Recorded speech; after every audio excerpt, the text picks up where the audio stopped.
Une photo floue n'est pas forcément une photo ratée. Ça ne veut pas dire qu'une photo doit forcément être floue. Le flou, ça se dose. C'est même notamment grâce à ça qu'on peut créer du mouvement pour peu qu'on puisse jouer avec des vitesses lentes, voire très lentes. Aujourd'hui, on va réaliser une prise de vue en pose longue pour obtenir des effets de mouvement sur l'eau. On va voir ensemble comment restituer cette sensation de mouvement, cette fluidité presque vaporeuse qui donne des images assez saisissantes. Et pour ça, on va utiliser un filtre spécifique pour réaliser des vitesses lentes, voire même très lentes, par forte luminosité, un filtre gris neutre ou filtre ND. Cette petite chose. Alors pour réaliser cette vidéo, la société KNF Concept m'a fourni un kit complet contenant un filtre gris neutre, un filtre ND1000, ainsi qu'un porte-filtre, tac, et des petites bagues d'adaptation, donc tac, j'en ai plein comme ça, pour fixer sur les objectifs. On m'a également fourni un filtre dégradé, tac, dont on aura l'occasion de reparler. Je vais essayer de ne pas les casser. Voilà. Je te mets en description un code pour voir ce que c'est que ce kit et puis obtenir une réduction. Aujourd'hui, on va voir à quoi ça sert d'utiliser un filtre ND, est-ce que c'est utile ou pas, comment fonctionne ce matériel, et enfin, comment ajuster les réglages de ton appareil photo pour bien l'utiliser. Je te rappelle aussi que l'exercice photo du mois est consacré au sujet eau vive, et que tu peux poster tes photos sur ce thème dans le forum sur mon site en précisant le nom de l'exercice. J'apporterai d'ailleurs un commentaire sur toutes les images postées correctement dans le forum, et les images donc, du forum apparaîtront dans la vidéo YouTube de restitution à la fin de ce mois d'août. Voilà, pour ne rien rater des prochaines vidéos, profite du générique pour liker la vidéo et t'abonner à la chaîne en cliquant sur la petite cloche ici, c'est parti.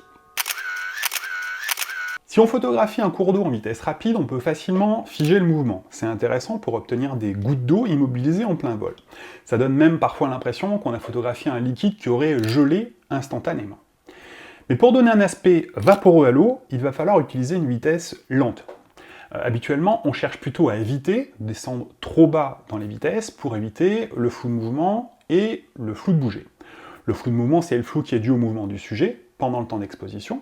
Plus le sujet bouge vite, plus le temps de pose est long et plus le sujet sera flou. Et c'est avec lui qu'on va jouer. Et le flou de bouger, c'est le flou qui est lié au bouger de l'appareil photo pendant le temps d'exposition. Étant donné que c'est l'appareil photo en entier qui a bougé, le flou de bouger entraîne un flou sur l'ensemble de l'image. Il va donc pas nous intéresser, au contraire, on va chercher à l'éviter. On va donc faire en sorte d'éviter ce flou de bouger en immobilisant complètement l'appareil photo sur un trépied. Une fois que l'appareil photo est immobilisé sur trépied, on n'a plus de problème de flou de bouger et on peut utiliser une vitesse lente pour doser notre flou de mouvement.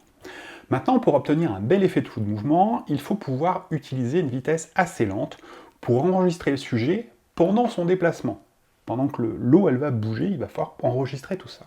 Pour commencer, quel réglage privilégier pour obtenir une vitesse lente sans filtre, quand on n'a pas de filtre? Tout le jeu consiste à jouer sur les trois paramètres du triangle d'exposition pour obtenir une exposition correcte tout en gardant une vitesse lente. Les trois paramètres du triangle d'exposition sont la sensibilité ISO, le temps de pose, vitesse d'obturation, et l'ouverture diaphragme. Si tu veux en savoir plus sur les principaux réglages en photo, je t'invite à suivre la formation gratuite qui est dispo sur mon site. Je t'indique un lien dans la petite bulle, ici en haut à droite de l'écran, et en description de la vidéo. On en vient donc à notre vitesse lente. Pour obtenir une vitesse très lente, on va créer la pénurie de lumière. Pour ça, on va choisir une sensibilité ISO basse, 50 ou 100 ISO par exemple, pour que le capteur ait besoin de beaucoup de lumière. Puis, on va utiliser une ouverture de diaphragme très fermée, pour limiter encore la quantité de lumière qui entre dans l'appareil photo. Et ça devrait nous permettre d'avoir une vitesse d'obturation lente. Je dis bien relativement lente, car par forte luminosité, même en abaissant la sensibilité et en fermant le diaph, il est possible que la vitesse reste encore trop rapide pour obtenir un effet de mouvement significatif. Si la vitesse est trop rapide, ou plutôt si la vitesse n'est pas assez lente, l'effet de mouvement ne sera pas suffisamment spectaculaire pour être intéressant. Un filtre ND ou filtre à densité nette, c'est un filtre gris, sans coloration, qui se place devant l'objectif pour limiter la quantité de lumière qui entre dans l'objectif. Du coup, s'il y a moins de lumière qui entre, on va pouvoir exposer le capteur correctement pendant un temps d'exposition plus long. On pourra aussi se permettre de photographier sans être obligé de fermer le diaphragme au maximum. Avec une ouverture de diaphragme plus ouverte, on a aussi la possibilité de réduire et doser la profondeur de champ comme on le souhaite. Ça va aussi nous permettre d'éviter l'effet de diffraction qui peut se produire sur certains objectifs quand le diaphragme est trop fermé. Le principe du porte-filtre, c'est d'avoir un système en trois parties. Un jeu de bagues qui se visse sur l'objectif, le porte-filtre, et enfin, les filtres. Les bagues ont un diamètre qui permet de se fixer sur des objectifs de différents diamètres. Le truc à bien vérifier quand tu achètes un porte-filtre, c'est de quel diamètre de bague tu as besoin. Pour ça, tu prends tes objectifs et tu regardes à l'avant. Il y a généralement un petit signe qui symbolise le diamètre pour te repérer. Alors l'avantage avec le kit KNF, c'est qu'il couvre une gamme de diamètres assez large, du 49 mm au 82 mm. En gros, sur mon matériel, ça me permet d'utiliser le kit sur tous mes objectifs, du plus petit objectif sur mon petit hybride jusqu'au plus gros diamètre sur mon réflexe plein format. Une fois que la bague est fixée sur l'objectif, le porte-filtre vient se clipper sur la bague. Sur le modèle de chez KNF Concept, il y a d'un côté des petits ergots pour se caler sur la bague, et de l'autre un bouton pour clipper le porte-filtre sur la bague. Ça permet de fixer et d'enlever facilement et rapidement le porte-filtre, notamment pour mettre le ou les filtres qui se glissent à l'avant du porte-filtre. L'intérêt du porte-filtre par rapport aux filtres qui se vissent directement sur l'objectif, c'est de pouvoir empiler plusieurs filtres sans faire apparaître du vignettage. Le vignettage, c'est cet assombrissement des bords, c'est cette ombre en fait qui se produit sur les bords de la photo. Ça peut venir des caractéristiques de l'objectif, mais ça peut aussi être dû à l'empilement de plusieurs filtres. L'empilement va créer une sorte de cache à l'avant de l'objectif qui va empêcher la lumière de parvenir correctement sur les bords du capteur. Avec un porte-filtre, les filtres sont plus grands que la lentille frontale de l'objectif, ils n'empêchent donc pas la lumière de rentrer sur les bords et il n'y a donc pas de vignettage. Dans tous les cas, le filtre ND sera calé au plus près de l'objectif pour qu'il n'y ait pas de fuite de lumière. Il y a des petites couches de feutrine qui sont faites donc exprès sur le porte-filtre et qui font le joint pour éviter que la lumière ne passe sur les bords. On en vient au filtre en lui-même et au choix du filtre. Il existe plusieurs densités de filtres, ND2, 4, 64, ND1000. Plus l'indice est important, plus le filtre est opaque et moins il laisse entrer de lumière. Alors une question qui revient souvent, c'est quel filtre il me faut pour photographier tel ou tel sujet? En fait, il n'y a pas vraiment de réponse toute faite à cette question. Le rôle du filtre ND, ça n'est pas d'obtenir un effet de flou. C'est de limiter la quantité de lumière qui entre dans l'appareil photo pour pouvoir exposer avec une vitesse lente, même par forte luminosité. C'est la vitesse lente qui crée le flou de mouvement et pas le filtre ND. Le filtre ND, lui, il permet juste d'avoir cette vitesse lente, en limitant la quantité de lumière qui rentre dans l'objectif. Donc plus le filtre ND est opaque, plus on pourra avoir une vitesse lente. Et plus on aura une vitesse lente, plus on pourra avoir un effet de flou de mouvement. Donc la question à se poser, c'est pas quel filtre ND choisir pour obtenir quel effet, mais quelle vitesse il me faut pour avoir un effet de flou. Et donc quel filtre ND choisir pour diminuer la vitesse de combien de valeurs. Plus la scène que tu photographies est lumineuse, plus il faudra un filtre opaque pour limiter la quantité de lumière. Alors rassure-toi, je vais quand même te donner quelques ordres de grandeur. Mais le plus sûr, ça reste encore de regarder les tableaux de conversion des filtres ND. Ça tombe bien, il y en a un sur la notice qui est fourni avec le porte-filtre. En gros, si tu mesures un temps d'exposition de base, c'est-à-dire sans filtre, de 1 seconde, le temps d'exposition est multiplié par la valeur du filtre. Avec un ND2, on obtient un temps de 1 seconde x 2, c'est-à-dire 2 secondes. Avec un ND4, on obtient un temps de 1 seconde x 4, c'est-à-dire 4 secondes, et ainsi de suite. C'est-à-dire avec un ND64, c'est 1 seconde sans le filtre, 64 secondes avec le filtre, et avec un ND1000, on obtient un temps de 1 seconde sans le filtre et 1000 secondes avec le filtre, soit environ 16 minutes. Ça, c'est pour un temps mesuré de 1 seconde sans le filtre. Donc la première question à te poser, c'est combien de temps de pause j'ai besoin pour obtenir un effet de flou? La seconde question à se poser, c'est compte tenu de la vitesse que j'obtiens sans le filtre, quel filtre me faudrait-il pour obtenir la vitesse nécessaire?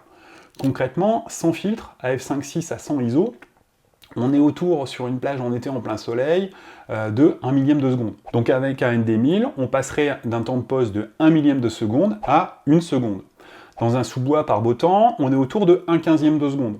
Donc, avec un ND1000, on passerait d'un temps de pause de 1/15e de seconde à un temps de pause de 25 secondes. La mise en œuvre d'une prise de vue en vitesse lente avec un filtre ND est assez simple.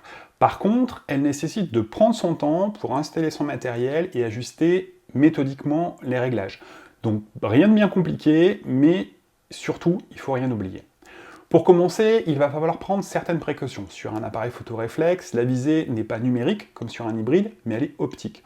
Donc concrètement, on ne voit pas une image sur un écran, mais on voit directement à travers la lentille de l'objectif grâce à un jeu de prisme et de miroir.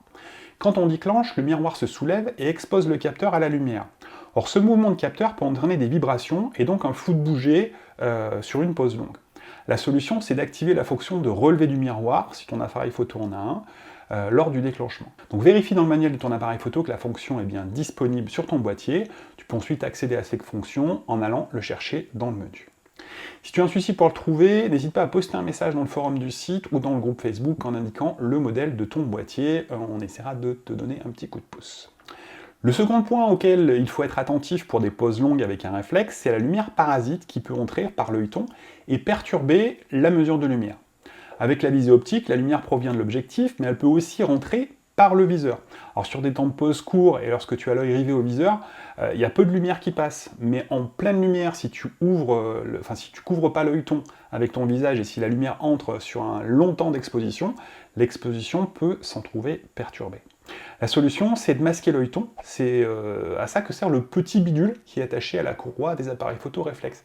Et s'il n'y en a pas d'ailleurs sur les appareils photo hybrides, c'est parce qu'avec une visée numérique, la lumière n'entre pas par l'œilleton de l'appareil photo, elle n'entre que par l'objectif.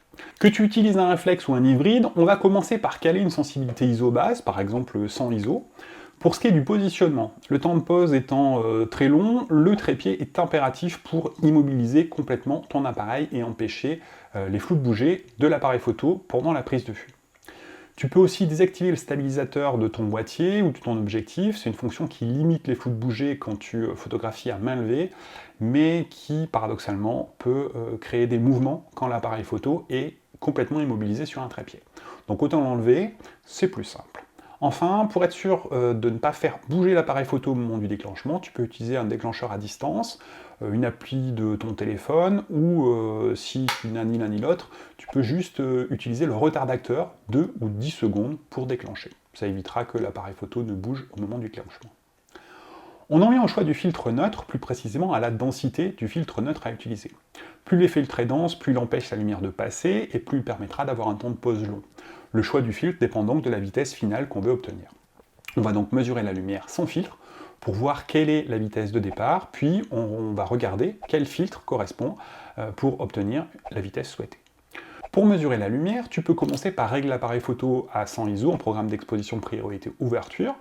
Ensuite, tu choisis ton ouverture de diaphragme selon la profondeur de champ que tu souhaites obtenir, et c'est cette vitesse qui va nous servir de base pour les calculs.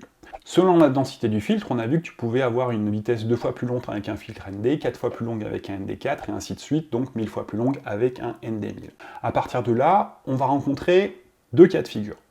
La prise de vue la plus simple, c'est avec des temps de pause de moins de 30 secondes. Et la prise de vue un peu plus compliquée, ce sera pour des temps de pause de plus de 30 secondes qui vont nécessiter de faire certains calculs.